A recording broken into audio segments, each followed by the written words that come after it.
Would you like to introduce yourself to everybody? I'm Jess.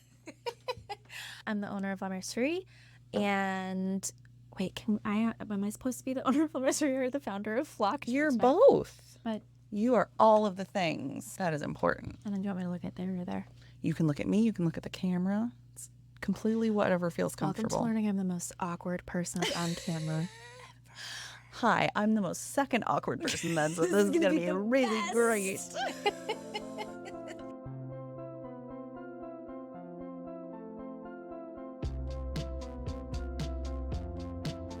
I'm Jess. I am the owner of Mercerie and the founder of Flock Fiber Festival. All right, and where are we right now? We are on the beautifully rainy Bainbridge Island in just outside of Seattle, Washington.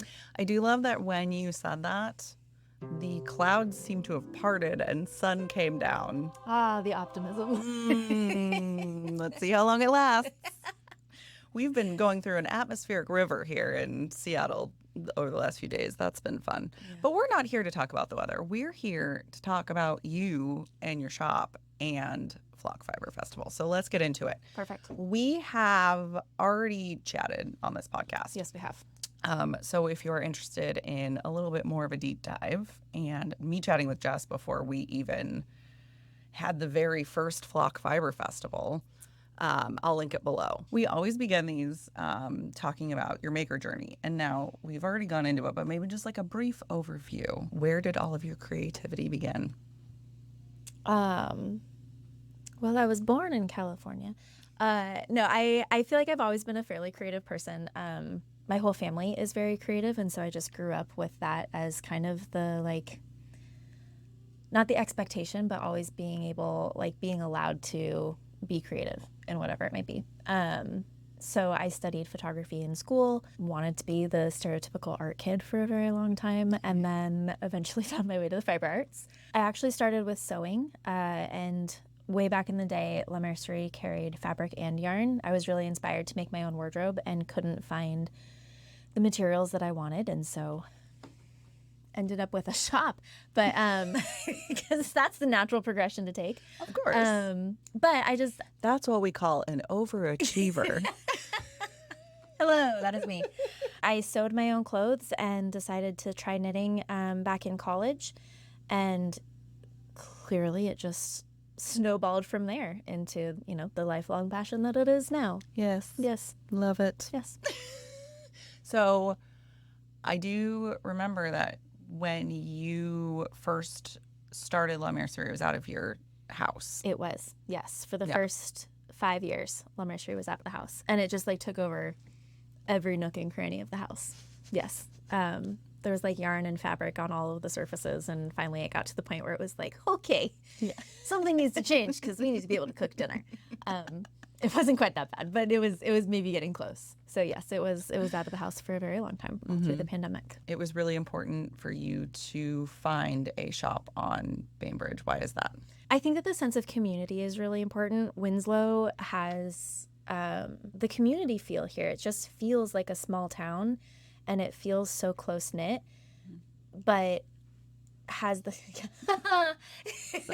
it has the proximity to Seattle where you're close enough to be next to a big city with everything that comes with it, but it doesn't feel like part of a big city, and it feels much more like a community in a small town. And so being able to be a part of that feels really important and really special. I think it's really interesting the fiber history here also. Churchmouse Yarns was in Bainbridge in this exact space. No, we're going to get there in a second. Yes. I'm so excited to talk about it. So Churchmouse was here for 20 years, and it's an institution. I feel like a lot of knitters who have been around know Churchmouse Yarns, and they created a knitting community here that really, I think, is probably really hard to find anywhere else. They created this I don't know, haven for knitters in their shop. And so I think that we have a lot more knitters here because of them and because of everything that they created over the 20 years that they were here. Shout out Churchmouse. They've moved up to Kingston.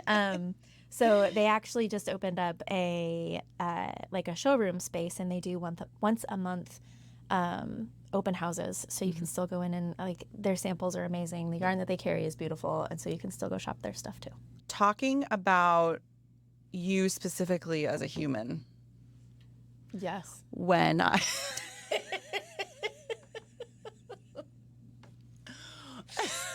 I recently was very fortunate enough to have a conversation with Amy in Barcelona at Barcelona Knits, Amy of Love Anime. Hello.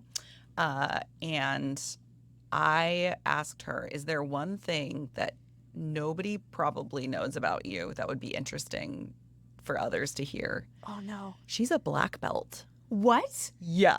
I have nothing that cool about me. Seriously? That's amazing. Yeah. Is there anything that this question is kind of hard because It is. Okay, my like go-to fun fact. Yeah, I love a go-to fun fact. I'm a huge Law and Order fan. Like Dun huge. dun. Bum, bum, bum, bum, bum. Yeah, no.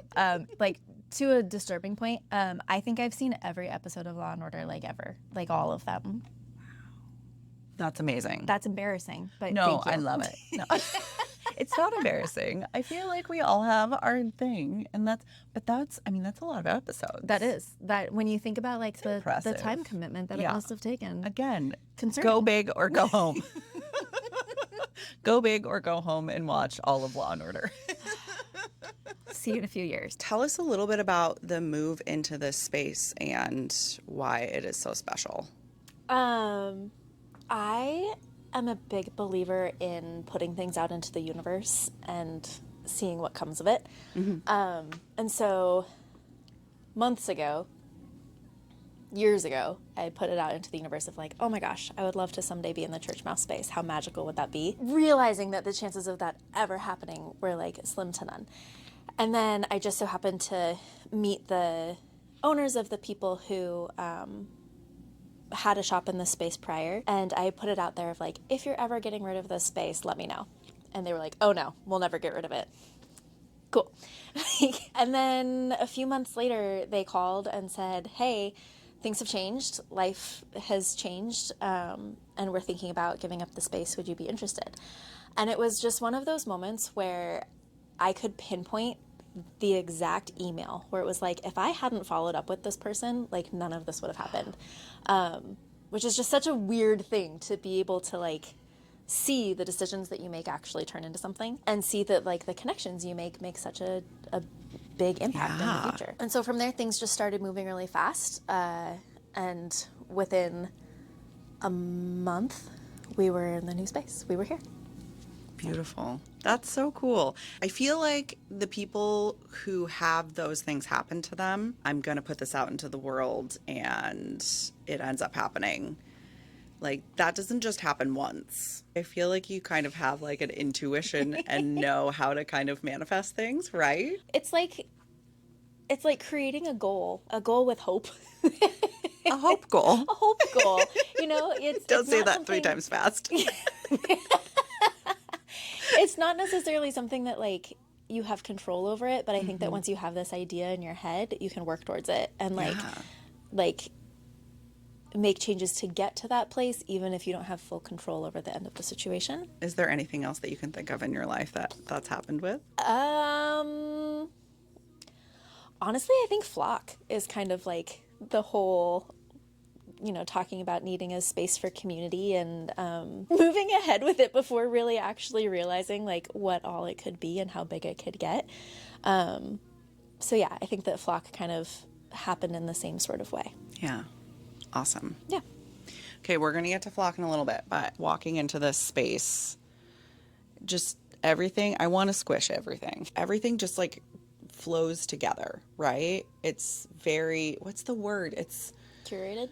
Curated. Thank you. How do you choose the colors? How do you choose what companies you work with, etc.? A lot of kind of what drives that initial decision is wanting to be able to carry things that you aren't going to find in every single shop. We do try to find like yarns that maybe are a little bit smaller but that we really love, or things that we've brought over from Europe. I think actually most of the larger brands that we work with at this point are European brands that just aren't as widely available in the United States. I would say probably 95% 90-ish, 90%, 95% of the product that we carry in the shop is all from a woman-owned business, which just feels really important to be able to help support that and support other women-owned businesses in the industry. The cool part is getting to create this space that feels like you as a shop owner.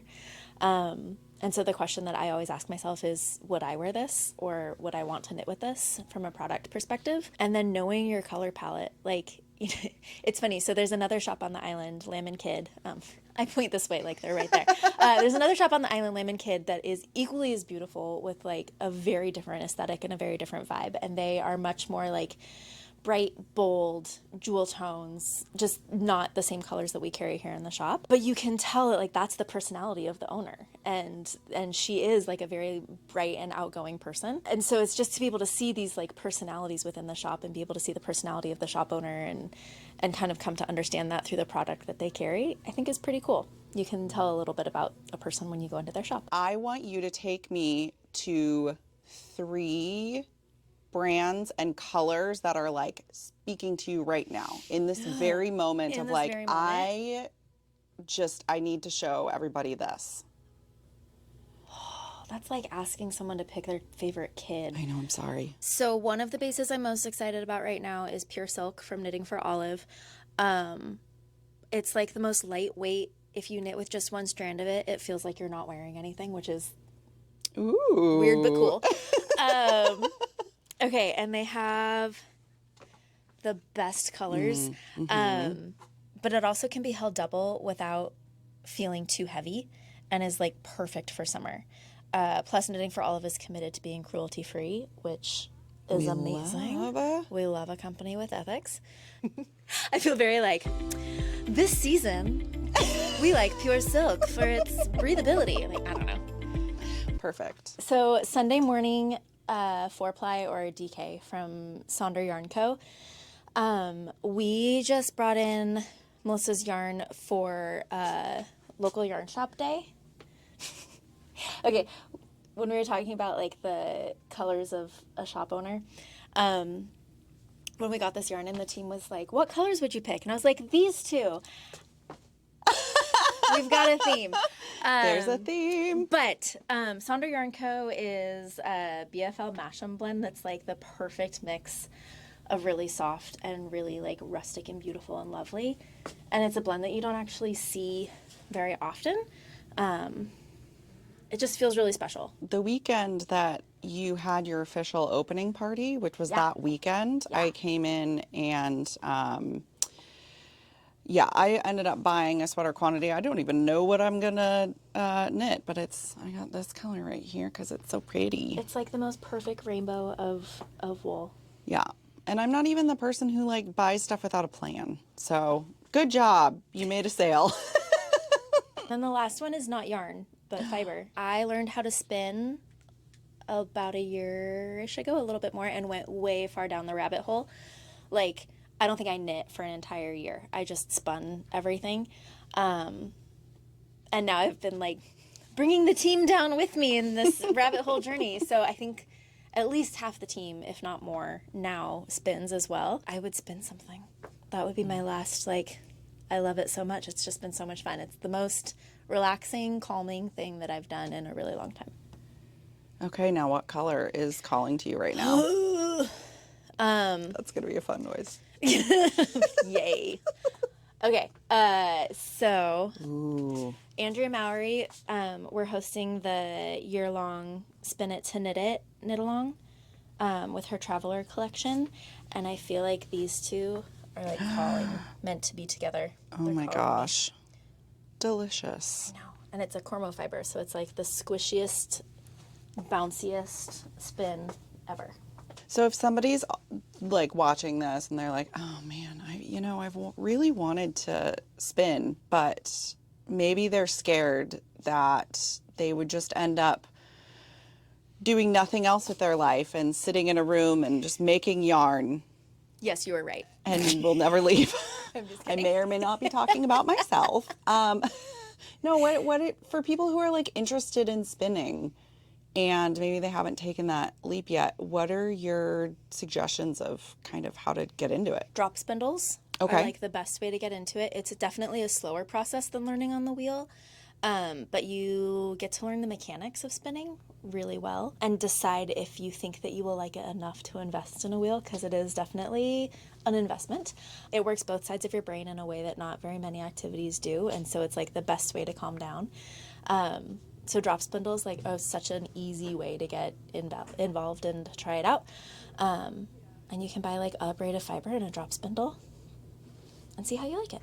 Nice. Let's talk about flock. Let's do it. Last year was the first year. It was the first year. And it was amazing. We have very big shoes to fill, even though they are our own shoes. Yes, it was amazing. Last year was really great.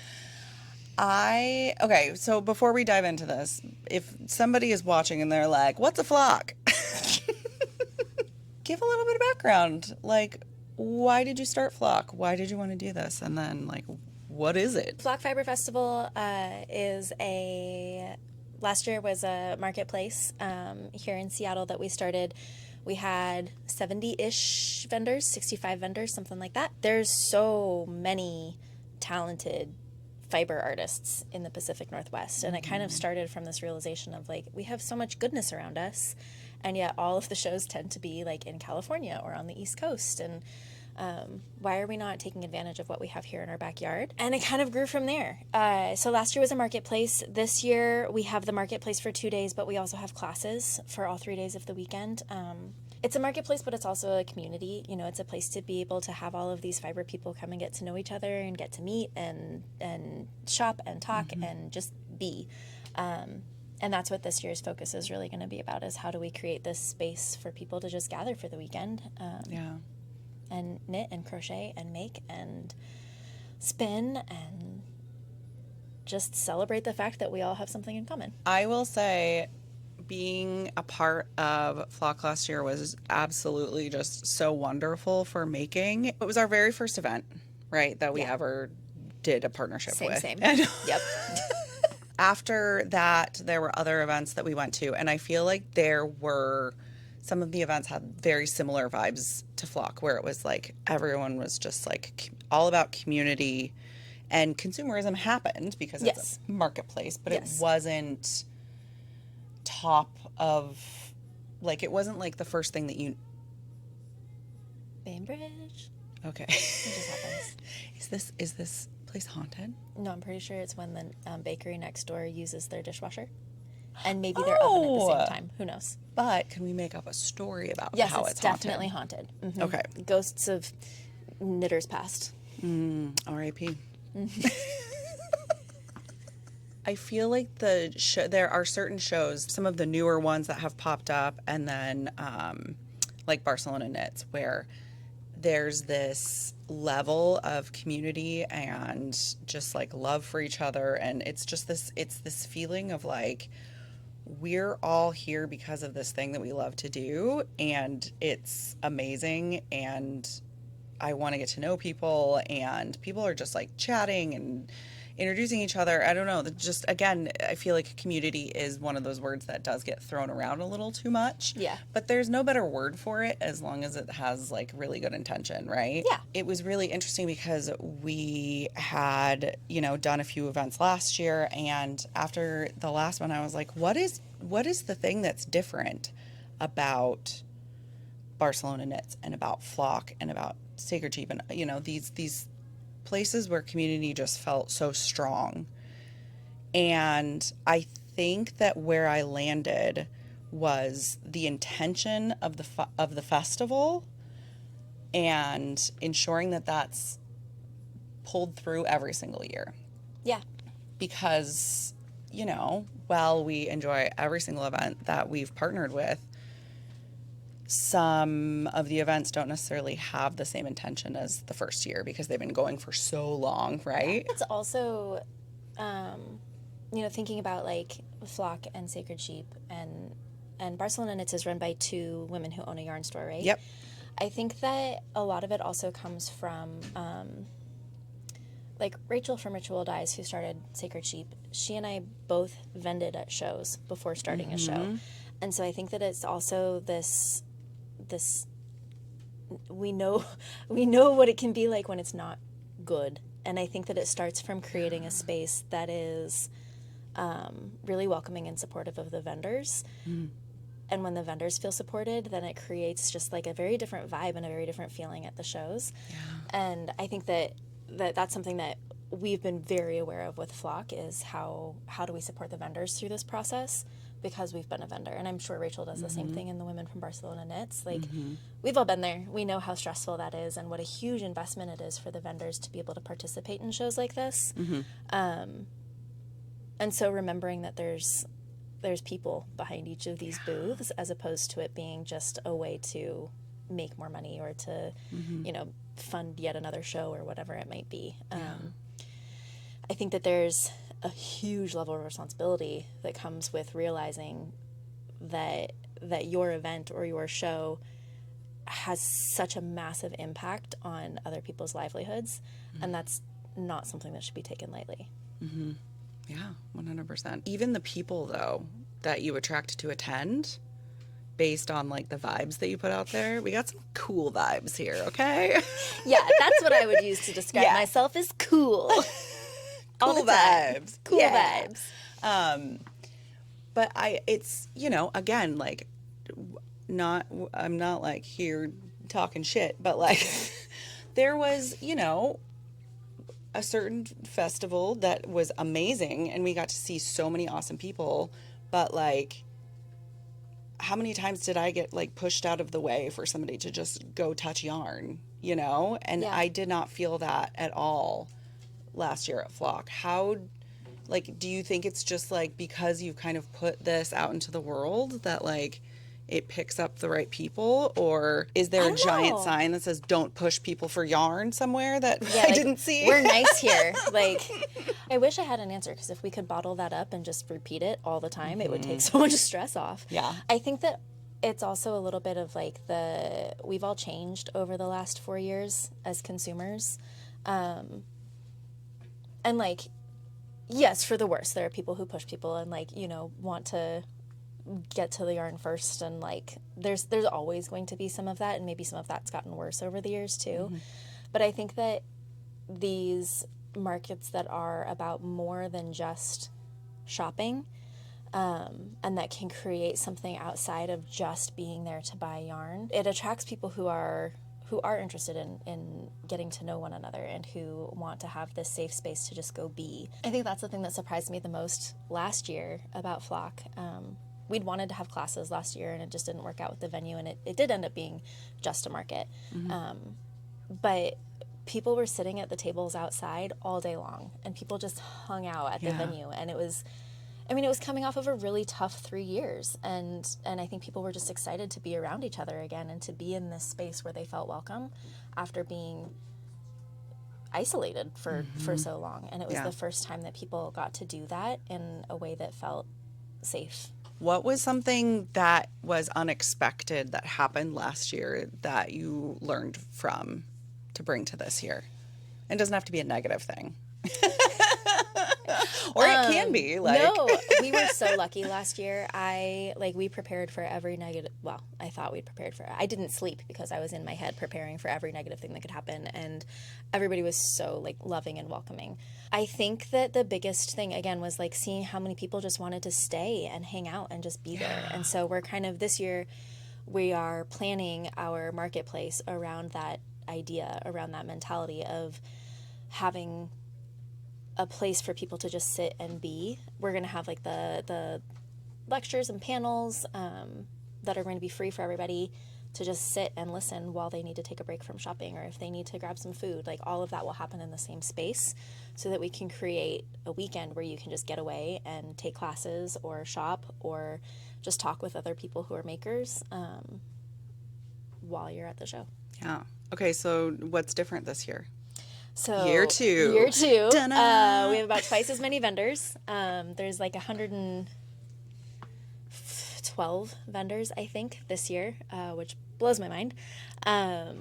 It's going to be at the Seattle Convention Center, the Summit Building, which is new and beautiful and is just, like, begging for people to hang out all day long. I know. Don't hear the word convention center and just oh my gosh, say, no. never Don't mind. think of, like, a gross convention It is center. Gorge. It's beautiful. It has, like, big open windows and natural light, and it's amazing. It's just really good. We'll have classes all 3 days this year. Classes have been a much bigger part of the show than we expected. So year 3, that'll keep growing as well. We'll have the lectures and panels, all of that within the marketplace, which is also going to feel really nice. And then we have a special rooftop happy hour planned for Saturday night where people can just get together. We'll have vendors there. We'll have the teachers there. We'll have attendees of Flock there, just to create a space where people can just get to know one another.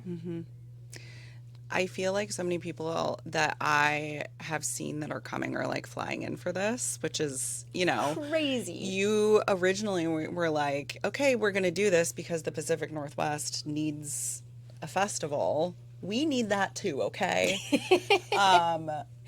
But now people are just coming in from everywhere. Now, partly probably because Britt and I have told everyone in the entire world. The best cheerleaders. Brit, not bad Brit. Like, I mean, even at Barcelona Knits, I was like, have you heard of Flock Fiber Festival? And I do want to propose that you become sister festivals with Barcelona Knits, like, down the line. Yeah. I think that needs to start happening. I think we need to make a trip to Barcelona is really what I'm hearing. Yeah. Do you feel like a lot of the vendors are coming back this year? Yes. Yes, they are. Yes. I know. That's a silly honestly, question. No, I mean, you never know. After the first year, you know, we don't ask vendors, like, how much did you make last weekend? Like, was it worth it? And you don't know how it went for people until next year's signups open up. There's only, like, maybe 2 or 3 vendors from last year who aren't going to be there this year, which is like, mind-blowing and honestly, like, the most touching and heartwarming thing, I think, that makes me feel more successful than like anything else about Flock is that people wanted to come back and do it again. Yeah. So of the new vendors that are joining this year, obviously we love all of them and we're not going to choose a favorite because that is not fair. But is there anyone that stands out where you're like, heck yeah, this is awesome. I can't believe this is happening. Or like, I'm so excited for people to know this yarn. I'm really excited that this year we have a lot more spinning vendors, like a lot more vendors bringing fiber, and a couple of new farms from the area. I think that's something that we're really excited about is being able to expand past indie dyed yarn. Like, yes, indie dyed yarn will always be wonderful and have its place. Yes. Like, we love a good hand dyed here. Oh, yeah. But being able to introduce people to like an even wider range of what fiber means and what that can look like is really exciting. So there's a lot of indie dyers who are going to be bringing fiber, but a lot of farmers who are going to be there and who are going to be able to come speak about their flocks of sheep and, you know, how to successfully shear a sheep and what that looks like. And I think it's just really cool. I think a lot of people are excited to learn a little bit more about where their yarn is coming from. It's kind of like the farm to table movement of like, where did this vegetable come from? Like, it's just like, where did this sheep come from? How was it raised? You know, what did that look like? And what are the different things? What was its name? Can I snuggle it? Yes. We're also going to be doing some more content where we like interview people and have panels and stuff like that. So if you're coming to Flock, definitely like check out the schedule for that. That will be coming soon as well. Then some of the content that we're going to be doing, the panels and all of that at the event, we will create into a podcast episode. So if you can't make it to Flock, you'll be able to see some of these cool chats and talks and panels and If you could magically snap your fingers, no, that's not right because you can just snap your fingers. If you could snap your fingers and magically open a second store anywhere in the world, where would it be and why?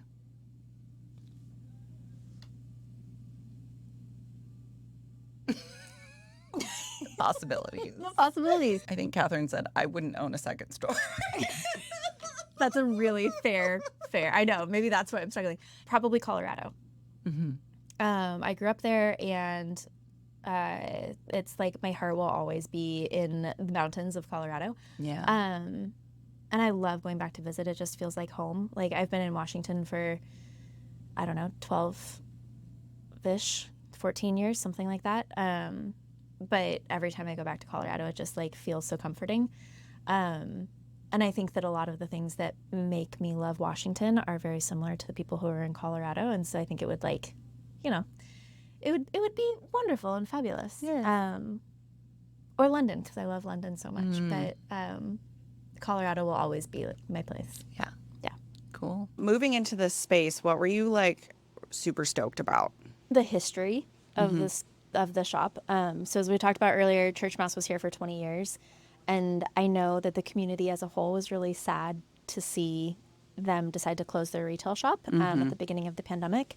And so bringing yarn back to the space just feels incredibly special. I was a customer at Churchmouse before I ever even had like dreamt of owning a shop. And so I think it's really fun to be able to say like, I bought yarn for my first sweater, like on that wall, when it was, years and years ago, which just feels really amazing. But also it opened up the opportunity for us to just do more.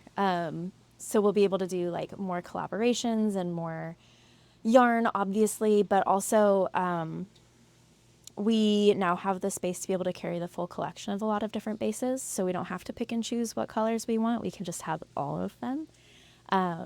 So we now carry the full collection of Knitting for Olive, Durium Natura, and Bichet Bouche. I know you as a person, and you would feature as many yarn brands as you could because you just want everyone to like have the opportunities. I love them all. I know. How do you like think about that schedule of kind of moving people or moving yarn brands through the space? It's funny. It's changed over the years. When the shop was just in my garage and we were still starting out, indie dyed yarn was kind of just starting out as well in its own way. And so I would basically I would contact a dyer and be like, how soon can we get your yarn? And they'd say 3 months. And I'd be like, great. And 1 month later, be like contacting the next person. And so it was this kind of like perpetual, I hope it shows up soon. And now that we've kind of settled into a little bit more of a routine for the shop, we also, like dyers have kind of settled into like knowing what they can do and what they can produce. So we try to bring in one new dyer or vendor or fiber a month and kind of create this like schedule for ourselves, which never ends up happening. It always ends up being like way more than that, or everything hits all at one time. But that's kind of the goal, is to bring in like something new every month for our customers. I feel like we are definitely seeing a better balance of featuring crochet in yarn shops. I know that that's really important to you, not only in the yarn shop, but also at Flock as well. Yeah. Because we're all fiber artists and everyone should feel the love, right? Yes. Yes. Is there anything that you are doing that you feel is really helping bring that to the forefront? Britt of Not Bad Brit has been such a huge advocate over the last months, year that I've known her, and that we've gotten to be friends. We started having more crochet classes, but making sure that we have the samples as well, just to have that representation here in the shop. I think the next step, and something that Britt has talked about a lot, is what comes after Intro to Crochet and what does the next step look like. And so that's kind of where we go from here, is how do we get people past granny squares and into whatever other projects that they might want to make, whether that's apparel or shawls. And so that's kind of the next goal for bringing crochet into the shop. Cool. I know we're standing here. If you just step this way a little bit, there's like crochet books right there on the... And then speaking of Brit, I'm going to have a counter in the corner of like how many times do we talk mentioned about Brit. Your ears burning Brit. I'm going to just see if I can... Right there. That is Brit's pattern. Yes, Brit was the designer for the local yarn shop tour this year. Her lovely cat. Ta-da! So adorable.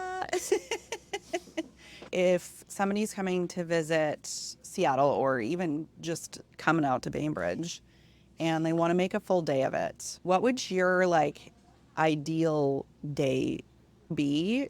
Ooh. Obviously including a visit here. Well, yes. Naturally. Because we have, go yarn shopping. people can just hang out and make things, right? Well, yeah. Yeah. I would go get coffee and breakfast at Hitchcock across the street, because it is amazing and so good. And then honestly, there's just so many cute little shops along Winslow Way. So being able to just wander around. And And Bainbridge itself has so many walking trails and hiking trails that just getting out and taking a little while to like go to some of the parks and go on a hike.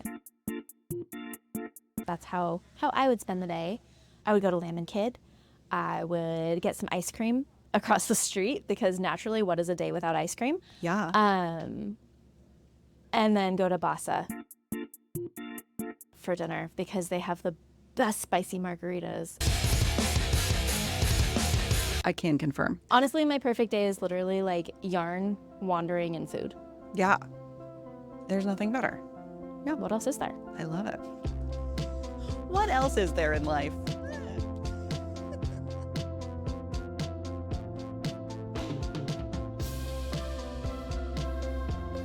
Okay. Millions of YouTube views. I wanted to, be viral for something, but not my awkwardness.